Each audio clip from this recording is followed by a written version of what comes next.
Hello and welcome to some more Star Citizen with some news on AI in the new flight model, gunships, audio system improvements, animations, and some ASL, American Sign Language, emotes. This is a summary of Around the Verse, The Sound of Fury.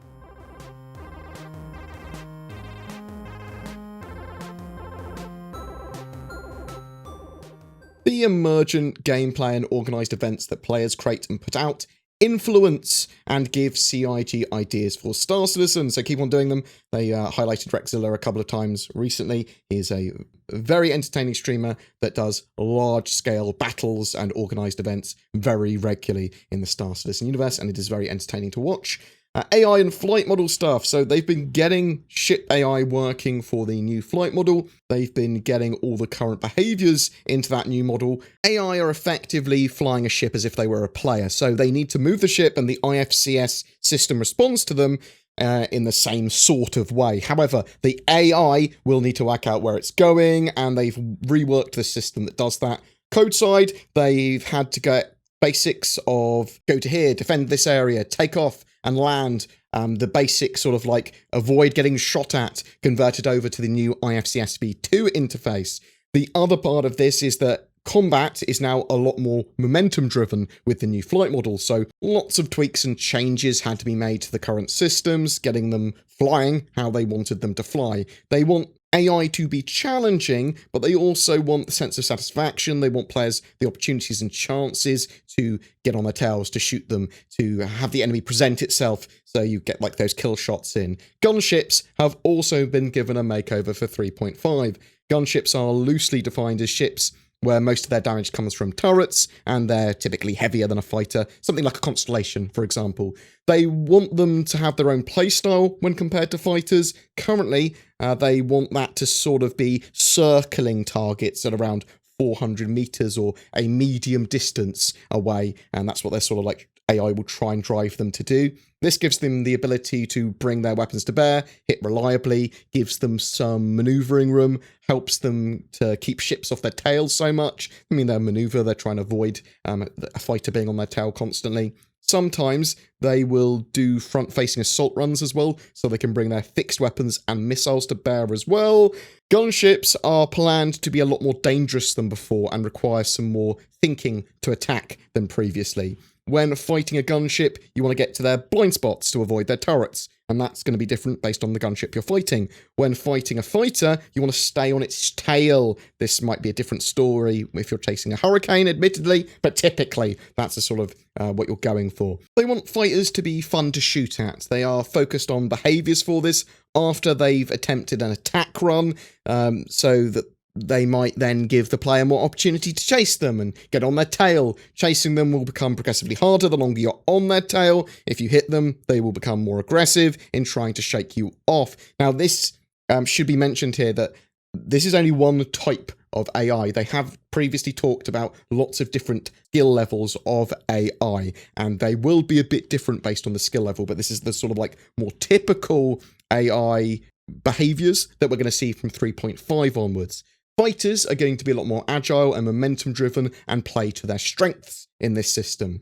The entire audio system for the new flight model is being overhauled too, taking advantage of their current features and engine. Lots of feedback on what your ship is doing and what's happening around you will be felt from the audio. You'll be able to much better contextualize where the sounds are coming from.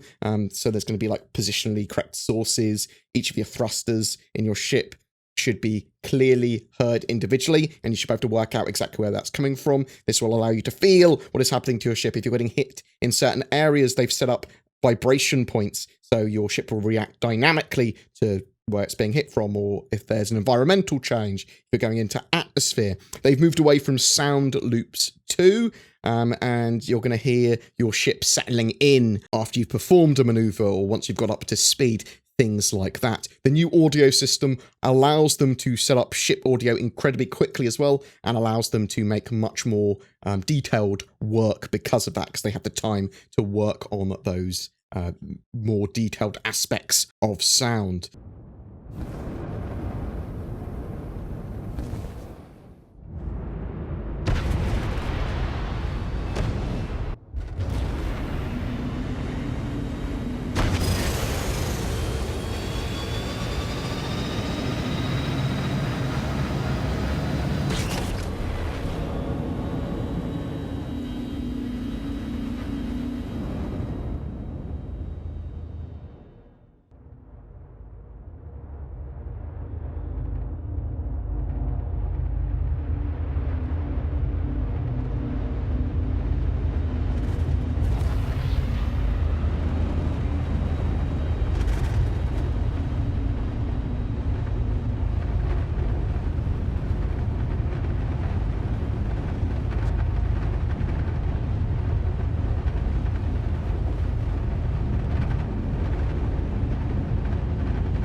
Animation-wise, 2019 is focusing on polishing animations so they are AAA quality and actually ready and shippable. Obviously, they need to get them ready for Squadron 42, which means they want to eliminate glitches. They want all of the sort of like stop-start animations to look good. They want to get that all smooth and working. So they have some dedicated dev teams working on various things for animations, including the pick up and place animations on boxes. They want those to work well, for example, and then once they've got those done, they'll move on to other aspects of the animations, but there's lots of people working on lots of different bits. They want players to be able to move around terrain freely, or relatively freely, jump over obstacles, that sort of stuff.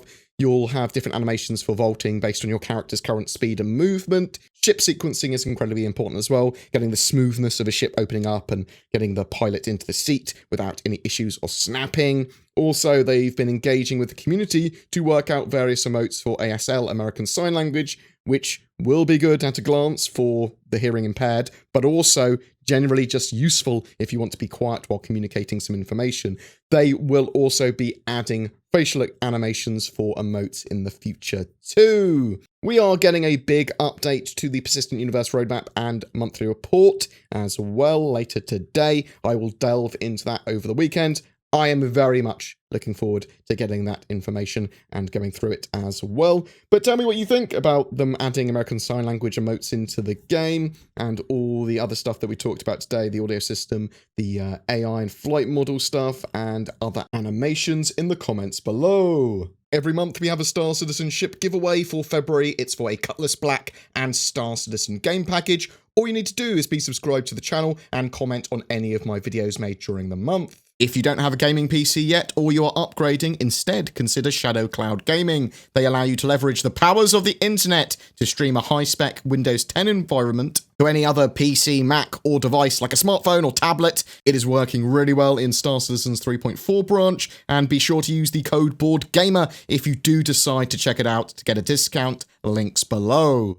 This channel exists because of its community. If you wish to support the channel further, below there are links to Patreon, Subscribestar, and there's the YouTube channel memberships, literally the join button below this video. VIPs do get some exclusive stuff and early content as a thank you as well.